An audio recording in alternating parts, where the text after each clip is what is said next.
I was talking to my friend last week who's always having car trouble. He has this older BMW that looks great on the outside, but is always breaking down on him.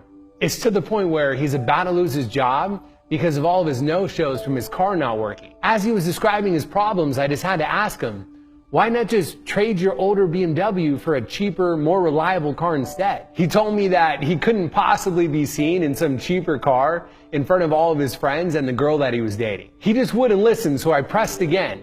You're at the point where you're about to lose your job because your car is spending more time on a tow truck rather than on the road, and you care more about what your girlfriend and your friends think of you? No matter what I said, giving up that BMW was just not an option. And I actually found out yesterday that he ended up getting fired from his job. We all know somebody that lives way outside of their means just to impress others. They're dressing in designer clothes or wearing the newest sneakers or the newest watch or carrying the nicest bag. But they're racking up all this credit card debt just to be able to afford these things. I personally know people that are driving around in Lamborghinis, but they're living at home with their mom. Or they're popping bottles in the club every single weekend, but they're behind on their rent. All this just to try to impress other people. But the funny thing is, that $5,000 watch tells the same time as that $50 watch.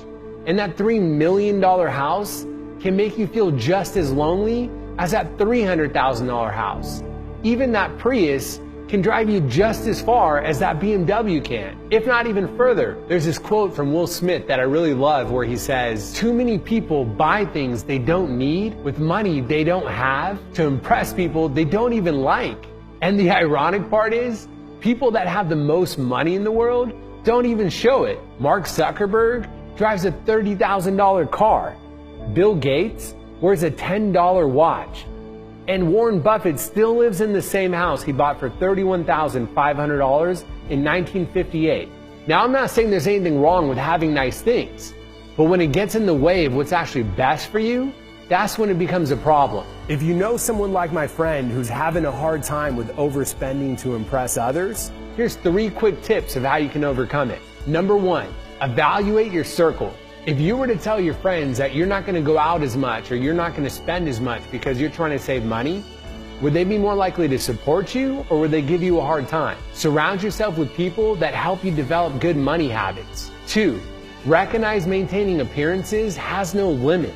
Spending money on maintaining your image has no end. The higher you set the bar, the more costly it becomes to maintain it. You'll keep digging yourself into a deeper and deeper hole, one that you may eventually not be able to get out of. Number 3, recognize people don't care anyway.